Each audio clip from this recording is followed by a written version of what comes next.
Good morning all of you. अपन लोग अब अपने इनकम टैक्स के अंदर एक नेक्स्ट सेशन चालू करने जा रहे हैं। नेक्स्ट सेशन का मतलब अब तक अपन लोग जो भी पढ़ने जा रहे थे, जो भी पढ़ रहे थे अपन, उसमें अपन क्या पढ़ रहे थे? हेड्स ऑफ इनकम पढ़ा अपन ने, 5 हेड होते हैं, डिडक्शन, रिटर्न ऑफ इनकम वगैरह, ये चैप्टर पढ़े। वो सारे चैप्टर्स जो थे बच्चों, वो चैप्टर थे हाउ टू कैलकुलेट इनकम। किसी इंसान की, कंपनी की, फर्म की अपन इनकम कैसे निकालें, उसको डिवाइड कैसे करें, वो सब अपने इतने लंबे समय तक सीखा। लेकिन अब बात आती है, ये सब चीज सीखी क्यों? वो सीखी इसलिए क्योंकि गवर्नमेंट को टैक्स चाहिए। लेकिन अभी तक हमने ये नहीं सीखा था कि पता तो चल गया कि कोई बंदा पैसे कैसे कमाता है, कितने कमाता है, कैसे निकालना है, ये सब सीख लिया। लेकिन उन पैसों पे जो गवर्नमेंट को टैक्स चाहिए, वो टैक्स का अमाउंट निकलता कैसे? तो आज जो अपन टॉपिक सीखने जा रहे हैं वो इनकम निकालना नहीं सीख रहे हैं, डिडक्शन निकालना नहीं सीख रहे हैं। अपन सीख रहे हैं, अगर अपन को किसी की इनकम पता चल चुकी है, 5 हेड की इनकम आ गई, 5 हेड का इनकम का टोटल क्या आता है, ग्रॉस टोटल इनकम, वो आ गया। ग्रॉस टोटल में अगर उसने डिडक्शन क्लेम किया सेक्शन 80 का, तो वो लेस कर दिया। अब उसकी क्या आ गई? Net taxable income. उस नेट टैक्सेबल इनकम पर उसे टैक्स कितना भरना है, उसका टैक्स कितना बनता है, वो कैलकुलेट करने के लिए आज अपन सीखने जा रहे हैं computation of tax liability. Computation of tax liability मतलब, मैं फिर से दोहरा रहा हूं, इसका मतलब होता है जब किसी बंदे की हमें इनकम पता चल जाती है, तो उस इनकम पर उसका टैक्स गवर्नमेंट को कितना भरना है, तो वो आज अपन सीखने जा रहे हैं। मेन तो बात यही होती है कि टैक्स कितना भरना है ये बताओ। इनकम सब समझ में आ गई। हमारे एग्जाम के लिए ये जरूर है कि मेजर पोर्शन जो होता है वो इनकम कैलकुलेशन का ही रहता है, लेकिन टैक्स कैलकुलेट करना तो आना ही चाहिए ना। इस टैक्स कैलकुलेशन पे ही तो एडवांस टैक्स, टीडीएस सब बेस्ड होता है। क्लियर? मेरी बात समझ में आ रही है? तो चलो बच्चों अपन चालू करते हैं। किसी बंदे का टैक्स निकाला कैसे जाता है। अब मेरी बात सुनो, आप किसी से पता करोगे तो वो कोई कहेगा कि मेरे तो 12% टैक्स आ रहा है, कोई कहेगा कि मैंने मेरा एवरेज देखा 22 आ रहा है, कोई कहेगा 24 आ रहा है, कोई 34 भी आ रहा है, 40 भी आ रहा होगा, है ना। तो अब बात ये है कि गवर्नमेंट जो टैक्स लेती है वो किस तरीके से लेती है। अगर मैं आपको मोटे तौर पर बताऊं तो बच्चों सुनो, किसी बंदे का income tax, total amount of income tax निकालना है, तो वो इनकम टैक्स जो होता है वो एक कहा जाए तो 3 चीजों से मिलके होता है। मतलब 3 अमाउंट अपन जोड़ेंगे तब जाकर वो टोटल अपने इनकम टैक्स अमाउंट सामने आएगा। एक्चुअल में इनकम टैक्स को गवर्नमेंट ने 3 भागों में बांटा हुआ। पहला नाम है बेसिक टैक्स, ठीक है। पहले तो बेसिक टैक्स से निकालना सीखना है। उस बेसिक टैक्स पे फिर अपन सीखेंगे निकालना सरचार्ज, ठीक है। बेसिक टैक्स, सरचार्ज और एक तीसरा और टैक्स होता है हेल्थ एंड एजुकेशन सेस। इन तीनों को मिलाकर बना है इनकम टैक्स। कल अगर आपके एग्जाम में आता है इस बंदे का इनकम टैक्स निकालो, तो उस केस में इनकम टैक्स लायबिलिटी में 3 चीजों को जोड़ना पड़ेगा। वो है basic tax, surcharge and health and education cess. इन तीनों को जोड़कर फिर आप आंसर दोगे कि हाँ इस बंदे का इनकम टैक्स इतना बनता है। क्लियर? अब जैसे इनकम बेसिक टैक्स है, बेसिक टैक्स अपन सीखेंगे, ये होता है नॉर्मली 10, 20, मैक्सिमम 30, फॉरेन कंपनी में 40% होता है इनकम का। एक बार एवरेज अपन मानते हैं कि किसी की इनकम है 10 लाख और टैक्स रेट है 20%, तो 10 लाख का 20% हुआ 2 लाख रुपए, वो हो गया आपका बेसिक टैक्स। ठीक है? क्लियर? कैसे निकालना है, रेट वेट तो अभी बता ही रहा हूं मैं। अब इस बेसिक टैक्स के ऊपर जो है वो क्या लगता है, सरचार्ज, ठीक है। मेन ये सरचार्ज क्या है वो सुनिए। सरचार्ज गवर्नमेंट का एक बहाना है, एक काइंड ऑफ टैक्स ही है, बहाना है कि थोड़ा सा एक्स्ट्रा अमाउंट गवर्नमेंट के नाम पे आ जाए। गवर्नमेंट कहते हैं ये जो सरचार्ज होगा, ये सरचार्ज किसके ऊपर लगेगा, बेसिक टैक्स पे। एक्चुअल में आगे चल के अपन पढ़ेंगे सरचार्ज में, तो वहां चल के पढ़ेंगे केवल पैसे वालों से ये सरचार्ज लिया जाता है। बेसिक टैक्स तो एक पर्टिकुलर अमाउंट इनकम बढ़ते के साथ सबसे ही लेगा, लेकिन सरचार्ज कहता है जिसकी इनकम 50 लाख 1 करोड़ से ज्यादा है, उस बंदे को ये सरचार्ज और देना पड़ता है। लेकिन जो याद रखने वाली बात है वो ये कि ये जो सरचार्ज है ये बेसिक टैक्स के ऊपर लगता है। बेसिक टैक्स किसके ऊपर लगता है, ये इनकम के ऊपर लगता है। समझ में आ रहा है ना? मेन जो इनकम अपन ने निकाली है that is net taxable income. वो नेट टैक्सेबल इनकम काम आएगी क्या निकालने में? Basic tax. उस बेसिक टैक्स के ऊपर जो होगा वो क्या लगेगा आपका? सरचार्ज। ये सरचार्ज फॉर एग्जांपल अगर 10% है तो ये 10% इनकम से कोई लेना देना नहीं है। ये 10% किसका होगा? 2 लाख का। ठीक है, 2 लाख माने बेसिक टैक्स हो गया। उस बेसिक का 10% हो गया 20,000 रुपए सरचार्ज। क्लियर? अब मिलाकर कितना हो गया? 2,20,000। अब इस 2,20,000 पर जो हेल्थ एंड एजुकेशन सेस है वो लगता है वो है 4%। ठीक है, 4% किसका? अब मेन बात आती है किसका? तो वो होता है बेसिक टैक्स प्लस सरचार्ज। 2,20,000 का 4% मान लो 8,800, तो वो 8,800 जुड़ जाएगा। अब कोई पूछे कि टैक्स कितना बना तो आप कह सकते हो 2,28,800। और ये जो टैक्स है वो याद रखना टेंस में राउंड अप होता है। ठीक है, कोई टैक्स मंथ्स में होता है, कोई 100 में होता है, ये टेंस में राउंड अप होता है। टेंस मतलब समझ गए ना? अगर 459 है तो उसको अपन 460 बोलेंगे। क्लियर? समझ में आ रहा है? तो मेरी बात सुनो, हमें क्या पढ़ना है? हमें डिटेल में पढ़ना है बेसिक टैक्स, फिर सरचार्ज सिखाऊंगा और फिर हेल्थ एंड एजुकेशन से सिखाऊंगा। फिर तीनों को जोड़ के जो आएगा वो क्या आएगा? Income tax. पहले मैं ये क्लियर करना चाहता था कि अपन जो पढ़ रहे हैं उसमें क्या क्या चीज है। क्लियर? तो सबसे पहले जो है वो है आपका बेसिक टैक्स, फिर उसमें सरचार्ज, फिर हेल्थ एंड एजुकेशन सेस, और अब अपन डिटेल में पढ़ने जा रहे हैं बेसिक टैक्स। क्लियर? तो पहले बेसिक टैक्स सीखते हैं जो इनकम पर लगता है, फिर ये दोनों टॉपिक सीखेंगे। मेरे हिसाब से यहां तक क्लियर हो रहा है? क्लियर? अब आगे बढ़ते हैं अपन बेसिक टैक्स के अंदर। देखो एक टेबल बना रखी है मैंने, इस टेबल को ध्यान से देखना, इसका पीडीएफ भेजा हुआ है मैंने आप लोगों को। अब इस टेबल में है क्या वो प्लीज सुनिएगा।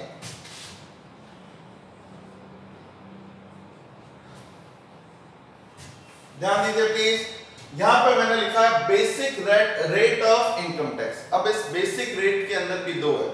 ये जो सामने मैंने आपके लिखी हुई है ये है जनरल रेट, और इसके बाद में जो आपको वापस इस वीडियो में समझाऊंगा वो है स्पेशल रेट। तो मेरी बात बहुत अच्छे से समझना, जनरल रेट और स्पेशल रेट क्या है पहले वो समझ लेते हैं। देखो आप लोगों को ये आना चाहिए। कल कोई मुझसे पूछता है कि ये आप टैक्स निकालना लास्ट में क्यों सिखाते हो?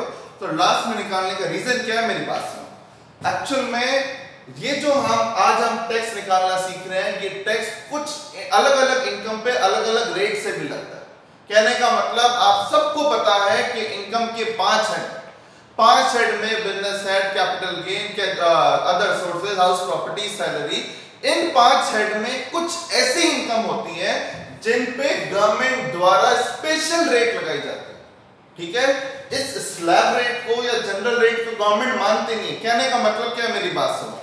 अगर कोई बंदा ये बोले कि मैं जॉब करके 4 लाख रुपए कमाता हूं, तो उस 4 लाख रुपए की इनकम पर गवर्नमेंट कहती है जनरल रेट लगा।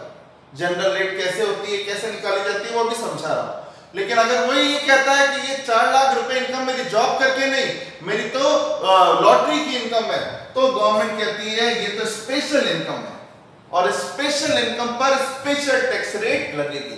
उसको इस जनरल रेट से कोई मतलब नहीं है।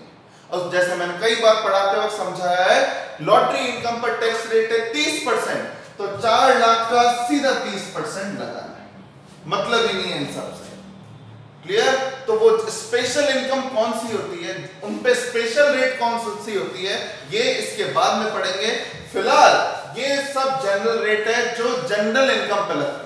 अब कोई बंदा ये मन में सोच रहा होगा कि कैसे पता चलेगा कि ये जनरल है कि ये स्पेशल है, हमें कैसे ध्यान कि ये वाली रेटें लगानी है कि अगली वाले में जो रेट आएंगी वो लगानी है। तो मैं आपको बता दूं स्पेशल टैक्स रेट कोई ज्यादा नहीं है, केवल 5-7 इनकम ही ऐसी है जो कि स्पेशल कहलाती है।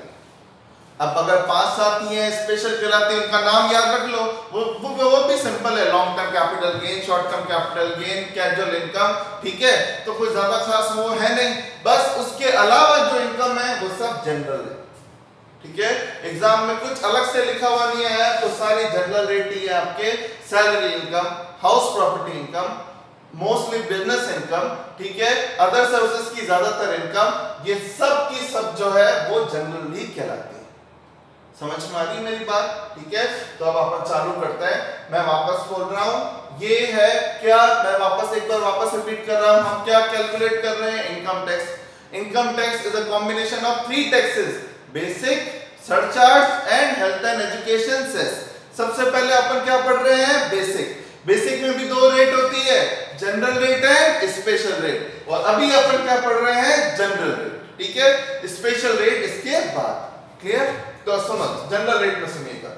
जनरल रेट लगाने से पहले इंसान देखो वो कौन है, वो कौन है, मतलब तो आपने इनकम, नेट टैक्सेबल इनकम निकालने तक सफलता पा ली, आप नेट टैक्सेबल इनकम पर खड़े हो।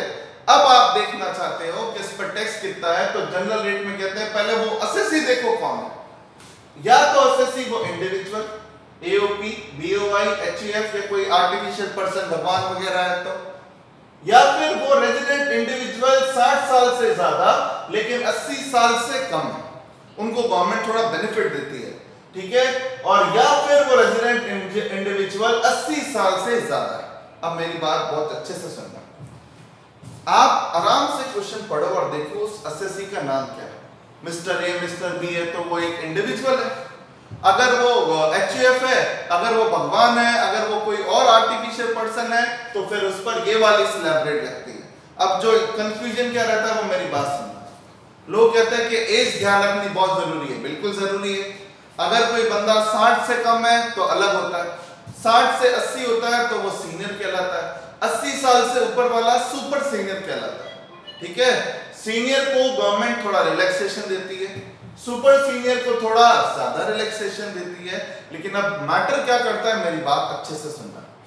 मैटर कई बार ये होता है, एग्जाम में लिखा हुआ आता है, mister X is having a age of 85 years.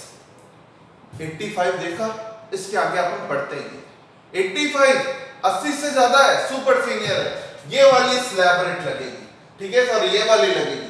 लेकिन आगे पढ़ना भूल जाते हो, उसमें लिखा हुआ आता है mister X having a age of 85 years who is non resident individual. ये लाइन ध्यान ही नहीं रहती। अगर वो नॉन रेजिडेंट इंडिविजुअल है तो गवर्नमेंट की नजर में वो सीनियर सिटीजन नहीं है। मेरे कहने का मतलब क्या है, प्लीज सुनो। इंडिविजुअल 2 तरह के होते हैं, ordinary resident, non ordinary resident. Non resident पढ़ा है ना अपन ने। अगर कोई इंडिविजुअल ऑर्डिनरी है, ऑर्डिनरी मतलब जैसे आप, मैं, ये सब अपन लोग जो इंडिया के ऑर्डिनरी हैं, जिन पर basic plus both additional condition satisfy होती है, उन लोगों के लिए एज फैक्टर इंपॉर्टेंट है। मतलब अगर एक फॉरेन का बंदा, चाहे वो 40 का हो, 60 का हो, 80 का हो, 100 का हो, उस पर ये वाली टैक्स रेट लगेगी। लेकिन अगर उन्हीं में से अपन है तो अपन के 60 से कम है तो ये वाली, 60 से 80 है अपनी तो ये वाली, और अगर अपन रेजिडेंट इंडिविजुअल 80 से ज्यादा है तो ये वाली स्लैब रेट लगती है। मेरी बात समझ में आ रही है? तो अब इसका मतलब क्या रहा, एक और पॉइंट सुनिएगा। ये तो बात आपकी क्लियर है, जब तक ये लिखा हुआ नहीं हो कि ये रेजिडेंट इंडिविजुअल है तब तक एज कोई मैटर नहीं करती। रेजिडेंट कुछ में लिखा हुआ तो अपन मानते हैं रेजिडेंट इंडिविजुअल, फिर एज के हिसाब से अपन या तो ये वाली या ये वाली स्लैब रेट का बेनिफिट देंगे। अब इसमें एक और पॉइंट है जो याद रखना है, एग्जाम में कई बार ये आ सकता है, ये जो अपन पढ़ रहे हैं, ये अपन पढ़ रहे हैं फॉर प्रीवियस ईयर 2020 पर, जो आपने पैसा 20-21 में कमाया, 20-21 वाली प्रीवियस ईयर की इनकम की कैलकुलेशन कौन से साल होती है, 21-22।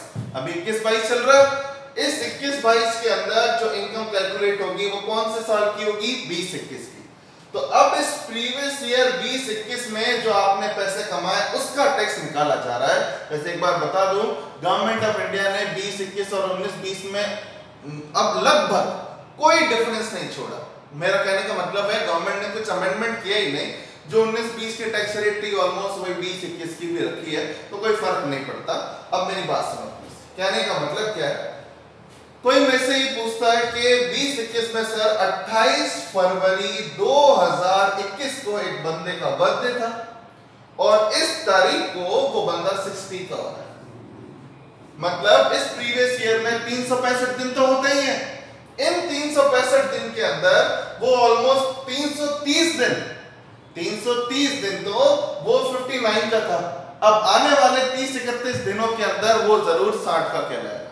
तो अब उसको ये वाली टैक्स रेट दें या ये वाली स्लैब रेट दें?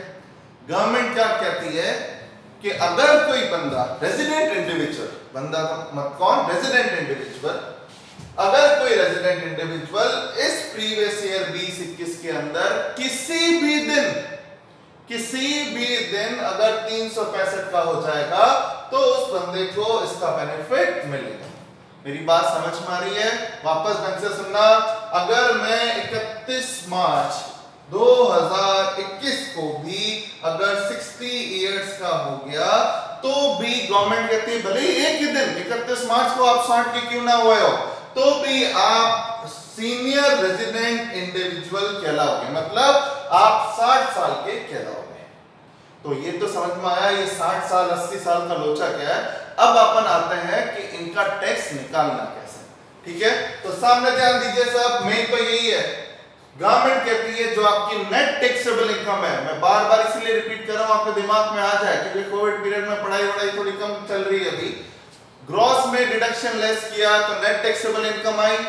वो नेट टैक्सेबल इनकम पे क्या ध्यान रखना है, अगर आपकी net taxable income for example अभी मैं बात करता हूं 60 से कम वालों की या एचएएफ की या आर्टिफिशियल पर्सन की, अगर 6 लाख इनकम आई, मान लो इनकम कितनी आती है 6 लाख, तो पहले 6 लाख में के अंदर पहले 2.5 लाख पर कोई टैक्स नहीं लगेगा।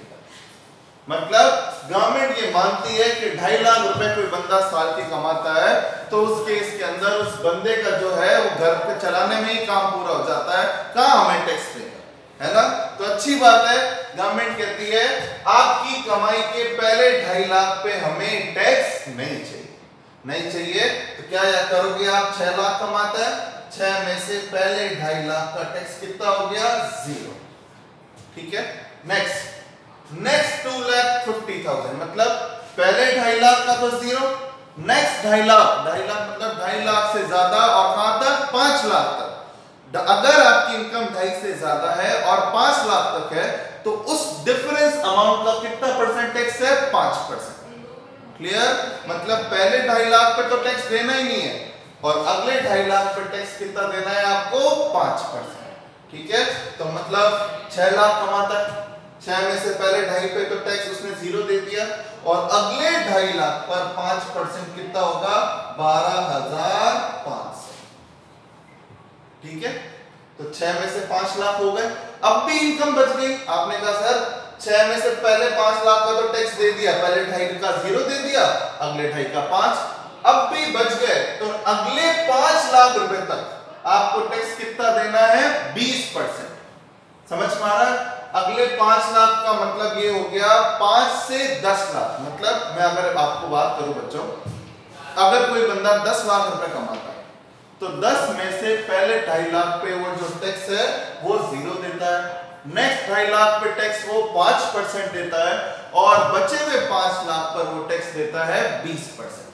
मतलब मेरी 5 लाख से जितनी ज्यादा इनकम है 10 लाख तक, वहां पर मैं 20% टैक्स दूंगा। अब मेरी इनकम पहले 2.5 पे 0 हो गई, अगले 2.5 पे 5 हो गई, अभी भी मेरे पास 1 लाख बच गया जो कि विदिन 5 लाख है, तो इस पर टैक्स कितना लगेगा, 20%। तो 1 लाख का 20%, 20,000, कितना अमाउंट आया, 32,500। समझ में आ रहा है? ठीक है। अब एक और पॉइंट बताता हूं तो इससे क्लियर होगा। अपन अब 11 लाख की इनकम कैलकुलेट करते हैं। 11 लाख, मान लो अगर मेरी इनकम कितनी है, 11 लाख, तो समझना मेरी बात, 11 लाख में वापस वही, पहले 2.5 लाख पर टैक्स रेट कितनी है, 0, पहले 2.5 लाख टैक्स कितना, 0, ठीक है। नेक्स्ट 2.5 लाख, पहले 0 से 2.5 लाख 5, 2.5 से 5, 5%, तो नेक्स्ट 2.5 लाख 5%, 12,500, कितने बच गए, अभी भी मेरे पास 6 लाख। अगले 5 लाख मतलब 5 लाख से ज्यादा और 10 लाख तक की इनकम पर टैक्स कितनी है, 20, तो मेरे पास तो इनकम 6 लाख है, अगले 5 लाख तक की रेट कितनी है, 20, तो 20 5 लाख का 20%, 1 लाख। अब भी इनकम बच गई मेरे पास, तो गवर्नमेंट कहती है अब जितनी भी इनकम बच गई, मतलब अबव 10 लाख, अबव 10 लाख का मतलब देखो पहले 2.5 लाख पे 0 दे दिया, अगले 2.5 पे 5% दे दिया और अगले 5 पर 20 दे दिया, तो 10 लाख तक का टैक्स हो गया। 10 लाख से जितना भी आप ज्यादा कमाते हो उस पर कोई स्लैब रेट नहीं है, फिक्स रेट है 30%। समझ में आ रहा है? मतलब अब 10 से ज्यादा मेरी जितनी भी इनकम है उस पर मुझे कितना टैक्स रेट है? 30। तो 1 लाख का 30% 30,000 मुझे और पे करना है। तो मेरा टैक्स लगभग 1,42,500 आएगा, केवल basic. Surcharge, health education cess वो सब बाकी है, वो आएंगे, लेकिन उससे पहले ही मेरा 1,42,500 टैक्स आ जाएगा। मेरे समझाने का मतलब ये है, आपके दिमाग में आपको सेट करना पड़ेगा कि पहले 2.5 लाख रुपए तक पहले वो देख लो बंदा कमाता कितना है, उसमें पहले 2.5 लाख पर टैक्स रेट 0 लगा दो, अगले 2.5 लाख पर टैक्स रेट 5, फिर भी इनकम बच रही है 5 लाख तक की इनकम पर 20, फिर भी बच रही है तो अब 30। ये प्रैक्टिस करेंगे हम लोग तब अपन को क्लियर होगा। लेकिन अब इसी केस में, इन्हीं 2 केस में, अगर वो बंदा रेजिडेंट इंडिविजुअल है, 60 साल से ज्यादा का है, 80 से कम का है, तो माइनर सा बेनिफिट है, बट है तो सही, पहले 2.5 लाख की जगह पहले 3 लाख पर टैक्स नहीं देना, मतलब 50,000 ज्यादा बढ़ा के गवर्नमेंट ने उस पर टैक्स रेट 0 कर दी। ठीक है, जहां 5 थी वहां 0 हो गई। इसका मतलब ये जैसे कैलकुलेट किया ना, ये 2.5 की जगह अब अपन लिख सकते हैं 3, तो 6 में से 3 है ना, पहले 3 लाख पर टैक्स कितना हो गया? 0, खत्म। अब ये 50,000 कौन से वाले थे? 5 वाले, जो कि ऊपर शिफ्ट कर दिए, मतलब यहाँ पहले 2.5 और 2.5 थे, यहाँ पर 2.5 में से ये 50 ऊपर शिफ्ट करके 3 कर दिए, तो ये कितने हो गए? 2। अब इन 2 लाख पर कितना है? 5%। तो अब ये 2 लाख, इन 2 लाख पर 5% होगा, तो जो टैक्स 12,500 था वो कितना हो जाएगा? 10,000। मतलब अगर शॉर्ट में बोला जाए तो 2,500 रुपए का फायदा है अगर आपकी एज 60 से ज्यादा और 80 से कम है। ठीक है जो है बेनिफिट तो है ये, तो 2,500 ये कम हुए। अब जो बच गए 1 लाख उस पर सेम है, इसमें भी 5 से 10 लाख की टैक्स रेट 20 है, इसकी भी 20 है, तो अब इस 1 लाख का कितना लगेगा? 20%। क्लियर? मेरी बात समझ में तो आ रही होगी आपको। अब इस 1 लाख का 20 और अगर 10 से ज्यादा कमाता तो इस पे भी 30 है। कहने का मतलब इन दोनों में फर्क केवल वो 50,000 का है, ये 50,000 ऊपर शिफ्ट हो गए और कोई फर्क नहीं। अब अगर इसकी इनकम 11 होती तो क्या करते? पहले 3 लाख का 0, अगले 2 लाख का 5% 10,000, ठीक है, अगले 5 लाख का वही 20% ही रहेगा, 5 से 10 में कोई फर्क नहीं है, और 10 से ऊपर भी जो है इस पर कोई फर्क नहीं है। 1,42,500 की जगह कितना हो जाएगा? 1,40। समझ में आ रहा है? क्लियर? और लास्ट, अगर उसी रेजिडेंट इंडिविजुअल की एज 80 साल से ज्यादा है तो उस केस में गवर्नमेंट कहती है पहले 5 लाख तक टैक्स नहीं चाहिए। अगर आपने ढंग से पढ़ा तो इसमें एक चीज नोटिस करो, इन तीनों के अंदर 5 से 10 लाख तक, मतलब जो इनकम 5 लाख से ज्यादा और 10 लाख तक है, मतलब 5 से ऊपर और 10 तक, जो नेक्स्ट ये जो 5 लाख का लॉट है इस पर सब जगह 20% ही। 10 लाख से जो ज्यादा कमाता है उस पे सब पे टैक्स 30 ही है। ये जो गवर्नमेंट माथा बच्ची कर रही है ये पहले 5 लाख की इनकम पे कर रही है। एक बंदे को पहले 5 लाख में पहले 2.5 पे 0 रखती है, नेक्स्ट 2.5 पे 5 रखती है, पहले 3 पे 0, नेक्स्ट 2 पे 5 रखती है, और एक को कहती है पहले 5 लाख का टैक्स फ्री। तो अब इस केस में क्या होगा? 6 लाख वाले पे 6 में से पहले 5 लाख रुपए पर तो 0, और जो 1 लाख बच गया उस पर 20% लग जाए। समझ में आ रहा है? ठीक है, क्लियर? और अगर वो 11 लाख कमाता है, 11 लाख कमाता है तो पहले 5 का 0, बची कितनी इनकम? 6 में से वही ट्रीटमेंट है, 6 में से नेक्स्ट 5 लाख का 20, जो बच गया उसका 30। क्लियर? समझ में आ रहा है? तो पहले एसएससी देखोगे कौन है, फिर उसकी स्लैब रेट डिसाइड करोगे। क्लियर? ये थोड़ा सा माथा बच्ची वाला है, इसका क्वेश्चन करेंगे अपन, और ये जनरल इनकम पे लगता है, स्पेशल इनकम पर नहीं लगता। ठीक है, मैं बाद में क्वेश्चन जनरल और स्पेशल को मिक्स करके कराऊंगा, तब आपको एकदम क्लियर हो जाएगा। क्लियर? नेक्स्ट है कोऑपरेटिव सोसाइटी। कोऑपरेटिव सोसाइटी का इजी है एकदम। अगर पहले 10,000 रुपए आप कमाते हैं तो टैक्स रेट है 10, बहुत कम है इसकी स्लैब रेट। 10 से 20,000 की इनकम पे 20, 20 से ज्यादा वाले पे 30। कहने का मतलब 20,000 रुपए बहुत मामूली सी बात है, 20 से ज्यादा जो कमाता है उस पर डायरेक्ट 30% लगता है। लेकिन अपन को पढ़ना क्यों जरूरी है बच्चों? क्योंकि एग्जाम में अपने क्वेश्चन में तो अमाउंट मैच करना है। जैसे 50,000 रुपए कोई कोऑपरेटिव सोसाइटी कमाती है तो पहले 10,000 रुपए पर 10% 1000, अगले 10,000 पर 20% 2,000, जो बच गया 20 से ऊपर जो भी बच गया उस पर 30% मान लो 9,000, तो ये टोटल 12,000 रुपए टैक्स। क्लियर? समझ में आया? अब आते हैं अदर एसएससी। कौन एसएससी? जो बड़े बड़े एसएससी रहेंगे, बाकी तो एओपी, बीओआई, एचएएफ, इंडिविजुअल सब कवर हो गए। ये कौन रह गई? कंपनी और फर्म रह गई।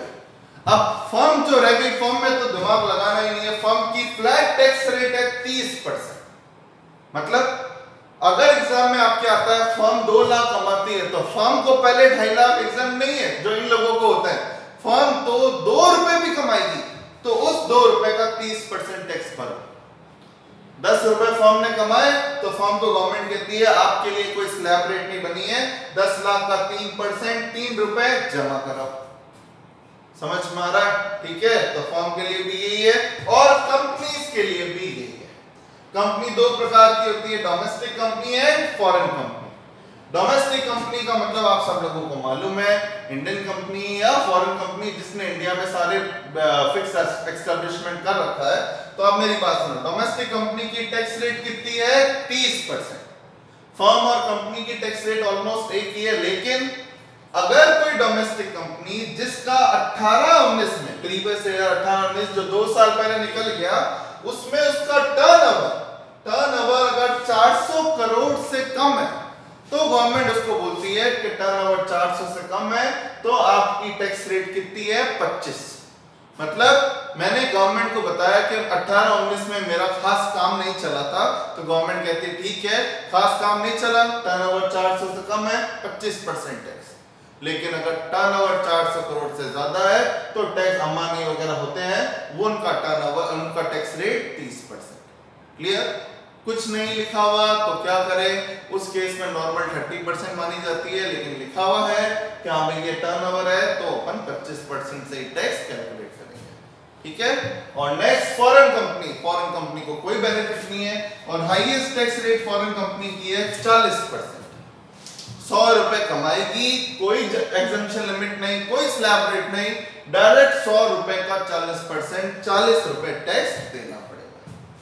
क्लियर? तो बच्चों ये सब जो पढ़ा है अपन ने, ये पढ़ा है जनरल इनकम के लिए जनरल टैक्स रेट। इसके बाद अपन स्पेशल इनकम के लिए स्पेशल टैक्स रेट पढ़ेंगे और ये अभी क्या चल रहा है? ये केवल बेसिक टैक्स का पॉइंट चल रहा है। फिर अपन वो पढ़ाने के बाद मैं अपन दोनों को ज्वाइन करके आपसे पूछूंगा बेसिक टैक्स निकालो। उस बेसिक टैक्स पे फिर अपन सर्चार्ज निकालना सीखेंगे और फिर हेल्थ एंड एजुकेशन सेस। ठीक है? तो पहले यहां तक समझो, इसके बाद अपन नेक्स्ट वीडियो में कंटिन्यू करते हैं।